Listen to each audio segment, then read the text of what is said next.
میرا سوال آپ سے یہ تھا کہ کیا آل رسول صلی اللہ علیہ وآلہ وسلم کی محبت واجب ہے؟ ہاں جی بالکل واجب ہے، اس کے بغیر ایمان نامکمل ہے، اور یہ خود اللہ نے، اللہ کے رسول نے حکم دیا، اللہ نے خود قرآن میں حکم دیا، فرمایا کل لا اسألکم علیہ اجرا الا المودۃ فی القربى، بغیر کسی تفصیل میں جائے، صرف تفسیر ابن کثیر اٹھا دیں اور یہ آیت نکالیں اور اس کے نیچے دیکھیں ابن کثیر نے کیا تفسیر کی۔ امام ابن کثیر نے کئی اقوال اس میں بیان کیے اور بہت سارے محدثین نے، ابن جریر طبری کی تفسیر اٹھا دی۔ پوچھا گیا کہ یا رسول اللہ یہ اتنا بڑا حکم اللہ کی طرف سے، بلکہ اتنی بڑی ڈیمانڈ اور طلب آئی اللہ کی طرف سے کہ آپ کی زبان سے اللہ نے کہلوایا، اب قرآن تو اللہ کے کلام ہے نا، لیکن آیت کا اسلوب کیا ہے؟ کل آپ فرما دیں۔ جب کوئی بڑا غیر معمولی حکم ہوتا ہے تو اسلوب بدل جاتا ہے، جس طرح سورہ اخلاص ہے، اللہ نے فرمایا کل هو آپ فرما دیں، میں یا اللہ نے فرمایا محبوب آپ فرمائیں کل لا اسألکم علیہ اجرا، میں تم سے کوئی اجر نہیں چاہتا اس دعوت حق کا، توحید کا، علم دینے کا، بتوں سے نکال کے خدا کی معرفت کا، قرآن کا، کوئی اجر نہیں چاہتا، الا المودۃ فی القربى، ہاں ایک اجر چاہتا ہوں، اور وہ اجر کیا ہے؟ میری قرابت داروں سے مودت، یہ اجر مانگا۔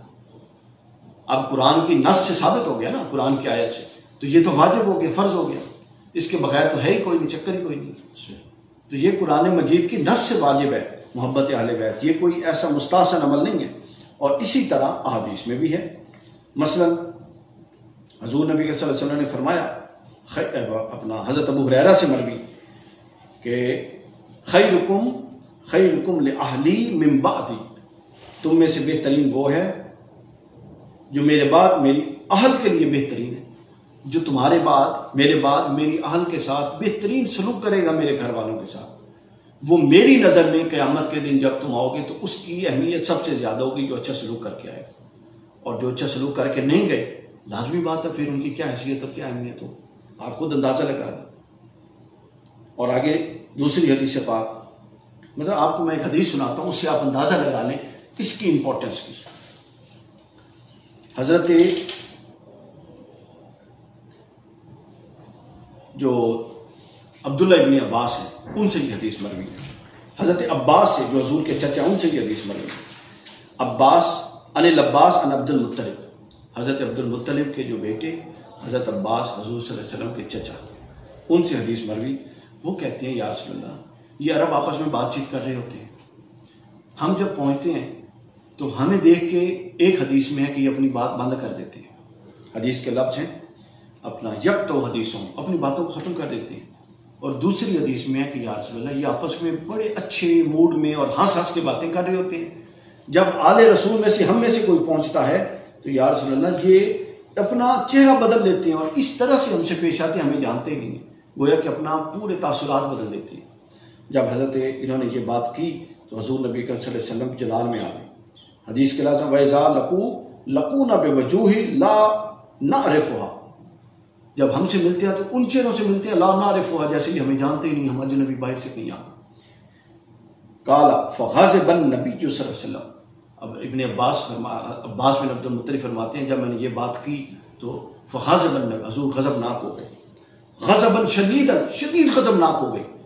اور دوسری روایت میں کہ اتنے غضبناک ہوئے کہ آپ کی جبین مبارک سے جو غصے کی رگ ہے وہ پھڑکنے لگی اور اس کا نظر آنے لگی،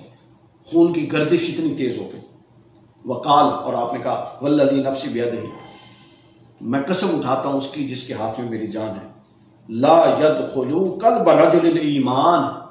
یہ سننے کی بات فرمایا کہ اب اچھا اس سے پچھلا حصہ سمجھنے کا ہے، ایک عام معاملہ تھا، اس میں کوئی دین کا معاملہ نہیں تھا، اس میں صرف کیا تھا؟ اہل بیت کو اگنور کرنا ہے نا، یا اہل بیت کی اہمیت کو کم کرنا، یا اہل بیت کو وہ ویلیو نہ دینا جو ان کا حق ہے، صرف یہ معاملہ تھا، اس میں کوئی دشمنی نہیں تھی۔ کسی حدیث میں کوئی ایسا لفظ نہیں آیا کہ کوئی انہوں نے حضرت ابن عباس سے کوئی ایسا لفظ کہا ہو، عباس بن عبد المطلب سے کوئی ایسا لفظ کہا ہو، کوئی گستاخی، ایسا کچھ نہیں۔ دو حدیث، ایک حدیث میں ہے کہ یہ باتیں روک دیتے ہیں جس طرح ہم سے کوئی ان کو سیکریسی پرابلم ہے، دوسری حدیث میں یہ ہمیں دیکھ کے چہرے بدل دیتے ہیں اور وہ اثرات دکھاتے ہیں کہ ہمیں جانتے ہی نہیں، ہم پر آئے ہیں کوئی، صرف یہ دو باتیں۔ اتنے غصے میں آگے حضور نے فرمایا، قسم اٹھائی پہلے، فرمایا لا يدخل قلب رجل الایمان، سن لو کسی شخص کے دل میں ایمان داخل ہی نہیں ہو سکتا، مومن ہونا اور مرتبے تو بڑی دور کی بات، لا یدخل، داخل ہی نہیں ہو سکتا، حتیٰ جب تک کہ یحبوکم للہ. اب یہ کس سے فرما رہے ہیں؟ اہل بیت سامنے کھڑے تھے، حضرت عباس بن عبد المطلب جو شکایت لے کر آئے تھے، ان سے مخاطب ہو کے فرمایا ایمان داخل ہی نہیں ہو سکتا ہے عباس، فکر نہ کرو، کسی کے دل میں ایمان داخل نہیں ہو سکتا حتیٰ یحبکم للہ، جب تک تم اہل بیت سے اللہ کے لیے، ولرسول ہی، اور اس کے رسول یعنی میری وجہ سے اور میری قرابتی اور میری قرابت کی وجہ سے جب تک تم سے محبت نہیں کریں گے، تم فکر ہی نہ کرو، ایمان ان کے دل میں داخل ہی نہیں ہو سکتا. اب اندازہ کر لیں کتنا معاملہ تھا اور کتنا سخت حکم لگا دیا، اور حکم بھی کس نے لگایا؟ تو گویا یہ بات بالکل بسراط جائز ہے، بسراط ثابت ہے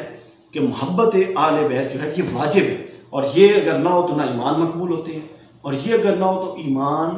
مومن، درجات، جنت، یہ دور دور کی باتیں ہیں.